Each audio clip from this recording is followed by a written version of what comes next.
There are concerns some rural and regional residents are not accessing a new HIV preventative drug due to stigma surrounding the virus. The pre-exposure prophylaxis drug, otherwise known as PrEP, has recently been put on the PBS. Despite the drug becoming more accessible, Ted Cook, Manager of Regional Outreach Development at AIDS Council of New South Wales, said people in the LGBTQ+ community often worry about accessing sexual health resources due to a range of factors. Either people don't know that they exist, or people are afraid about their privacy and confidentiality not being protected. You know, people might see them entering the service and might make assumptions about their sexual health status.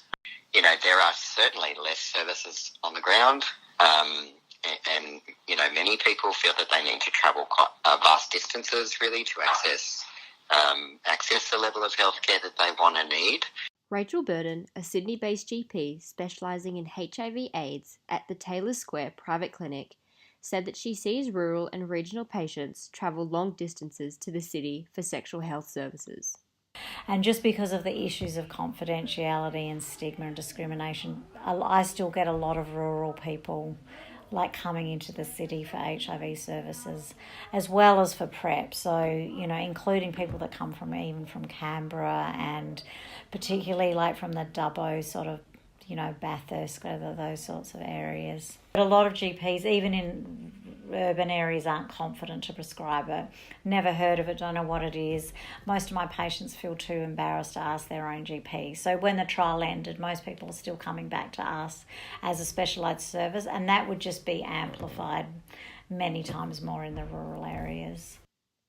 Mr. Cook said rural and regional services are dedicated to ensuring they are accessible and accommodating to all communities. But they're absolutely committed to protecting the identity, privacy and confidentiality of their clients, more so than anywhere else I've ever seen, because they know about those issues and they want to be able to create spaces accessible and safe for clients, particularly around their sexual health, because it is such an uncomfortable and stigmatised topic for lots of people.